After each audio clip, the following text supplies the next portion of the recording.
more in a real, authentic, this is kind of the journey that I'm going on as well perspective. I'm covering the three things that I think startups should do in 2022, and it's really to help startups be more effective.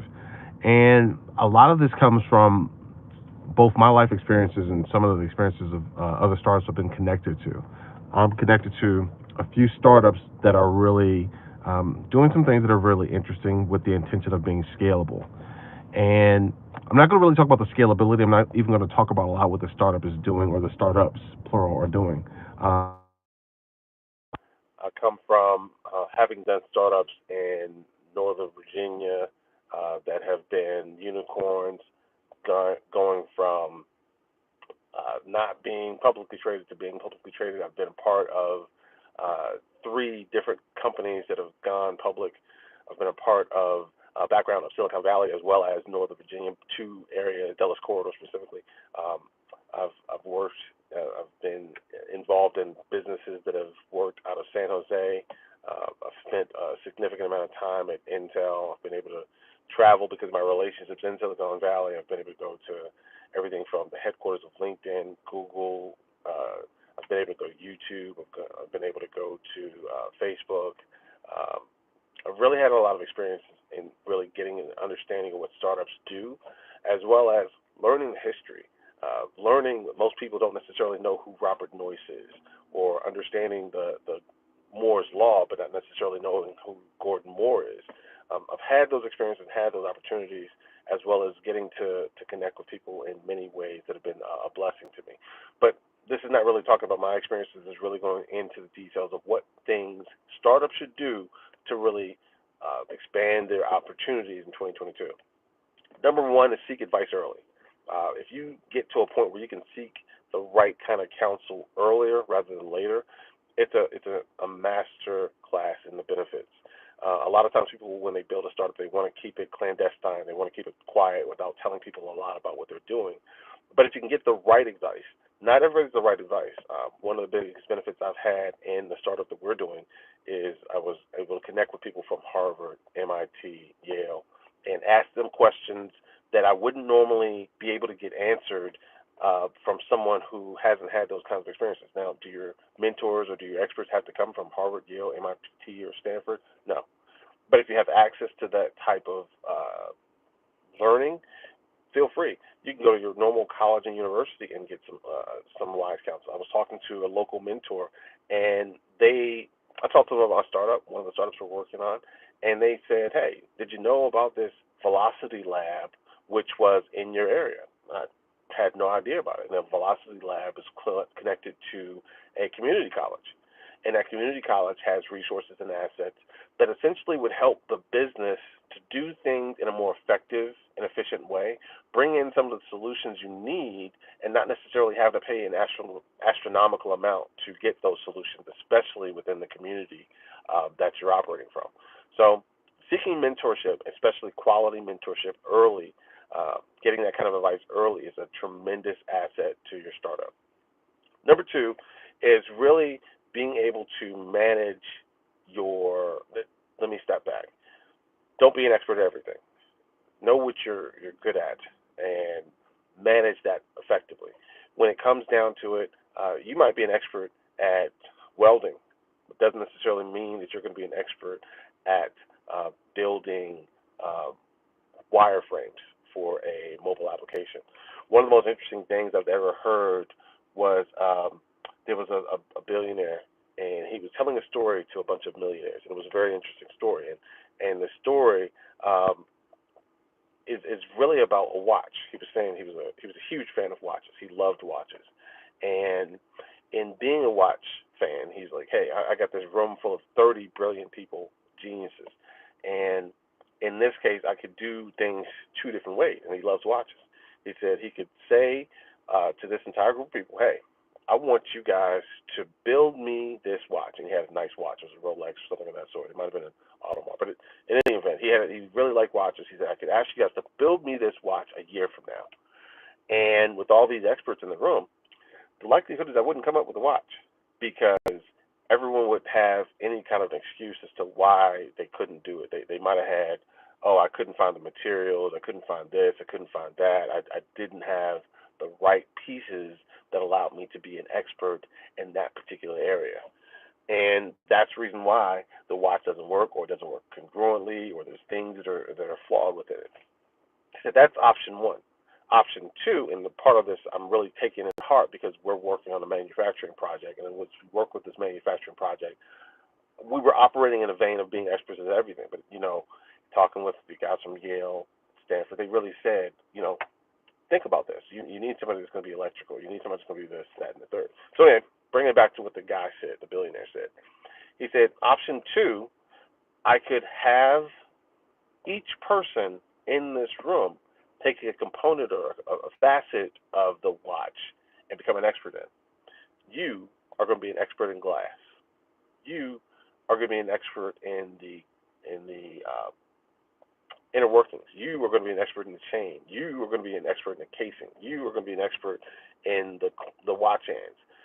Each person could have a particular level of expertise and also give that person access to people who have had industry expertise well beyond that time frame. So if I'm talking to you as the glass person, you talk to a glass manufacturer or someone who's an expert in glass. You have access to a person who's expert in the chain linking or the weaving of the watch frames. All those things are tremendously significant because in this sense, you'll have someone who knows how to manage the component and making sure that component operates within the facets of that item. And it's interesting because an expert at everything feels like, oh, I got it all together, and you don't. But if you have people who are experts in their specific space and do not look to expand beyond that, it's tremendously helpful to make sure that you're heading in the direction towards success. One of the most interesting parts for me in this startup journey was moving towards getting a physical space. And in getting a physical space, I actually got my license to be a realtor, and I had a background in real estate, and I've done leasing before, and I've done this business for some time. And I could have just gone in and said, hey, I'm a total expert. We don't need a necessarily realtor or broker, but instead I broke down and said, you know what, let me talk to someone who's more of an expert at this than I am. And that person was a realtor, that person was a broker, that person has been in the business for decades. And having that background, they were able to give me and give my partner some insights that helped us save thousands of dollars as we go through this beginning stage of the startup. And this is a startup that's self-funded. So this isn't a startup that has a lot of money that's coming from other people. This is a self-funded startup that when it comes down to it, those thousands of dollars help us to manage the process of getting the proper inventory. We're not looking at it from a stance of it's thousands theoretically. This is thousands of actual savings. So having someone who's a better expert in a particular area than you, that has relationships, that has a perspective of the terminology, that has the industry, not only did they save us thousands of dollars up front because of some of the relationships they learned, or they were able to tell us about some programs that were available that essentially would save us tens of thousands of dollars over the course of the year. This is just based on conversations and relationships. Getting that level of expertise, going back to the billionaire with the watch, getting that level of expertise allows you to fit it in where you get in where you fit in, if you will. If you have a person who's an expert at the glass, going to fit in with the casing. A person that's an expert at the casing is going to fit in with the watch band. A person with the watch band is going to fit in or allow a person who has the cogs and the inner workings of the watch to operate properly. Each one of those has their own level of capacity that you really need to manage and master as a part of the process. Last but not least, managing timelines, milestones, and expectations. One of the biggest things that we have when we're building a startup is trying to make sure that we don't overpromise and underdeliver. I believe in minimum viable products. I definitely believe that you should have a minimum viable product out there so that you can communicate to a customer, this is what we're looking to do, help us define what you want. And we've been building minimum viable products within our business, and it's been exceptional. We've had people that love what we're doing and love where we're going with it, but also giving us the feedback about things that need to change. That feedback is invaluable. we've learned, we've developed, we've enhanced, we've modified based on that feedback, and really got a perspective of what we can do as we build a scalable business. Talking to some of the customers, they love what we're doing, and it's almost like working within an echo chamber. They like what we're doing, we like what they're saying, and we continue to work in that direction. But then when you start to talk to somebody who has a different perspective, and you get that visibility into something that is uniquely different, it could shift things tremendously. And that pivot, that slight pivot, changes it from you having a business that has uh, 6 figures annual income to a business that has 8 figures annual income to start. One of our mentors was able to take his first $500. He made a business, and that business generated $50 million within the first 2 years. That is a demonstrative lesson that shows listening to the right mentorship, because he did. There's a whole story. I'll talk about that some other time.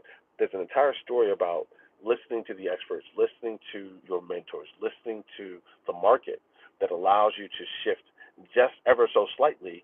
And as you shift, it allows you to build systems, to build teams, to build along the lines of your milestones, so that you don't overpromise and underdeliver, because your representation becomes trash.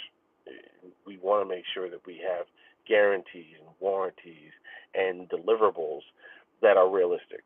Um, it's not wise to uh, promise to deliver a watch in 2 days when you've never built a watch before in life. It's also not wise to say, oh, okay, it's going to take us 3 years to deliver the watch, and realistically, it's going to be a month, because then it's like you really have no idea what you're doing. And if you say it's 3 years and you delivered it in a month, that doesn't make me comfortable with what you're saying you can actually do. You don't know what you're doing, and this watch is probably trash. So it's managing the expectations, managing the milestones, managing the deliverables, managing the communication. Those three things are really a significant piece that needs to be done as a new startup, as a startup that is building towards goals, building towards perspectives. And that's one of the things I wanted to cover. Again, talking about getting advice early, getting to a point where you can understand that you don't have to be an expert at everything, and then managing the expectations and the milestones. Those are three things that every startup really should do, but specifically in 2022, to achieve your level of success, defining your level of success also, but to achieve your level of success, those are things you should do in 2022 to really be effective with your startup. I'm going to continue to talk more about my journey, not in this video, but more about our journey. Once we open up the space, it's going to be exciting. This is the second time I'm opening up a space in the course of this pandemic. Well, I guess the pandemic's relatively over, but this is the second time I'm opening up a space in this process. This space is a little bit smaller than the space we did last time, but this space is going to be a different business entirely. And as we build in this process, it's going to be a journey that we will share with the YouTube community. Again, thank you for subscribing. Thank you for watching. Thank you for commenting. If you have any questions, feel free to reach out. Amani with Lean Mobile Apps. I'm also going to talk about making massive action. That's what we've been really doing, taking time to make massive action. And that action has resulted in tremendous benefits for us. And also working with our customers to make sure that we're doing the right things for them too. I'm out here right now, not too far from one of the locations we've been looking at getting as a business, and trying to make sure that we have the right kind of contracts in place to make sure everything's covered, all I's are dotted and T's are crossed. So anyway, that's it for now. Thank you. I just wanted to do this quick live video. It's a lot longer than I expected, but that's a good thing. I'm going to start doing lives more consistently as well. It's been a struggle because we've just been so busy. But I'm going to start doing more lives as well, just to share the journey and share the story. All right, that's it for now.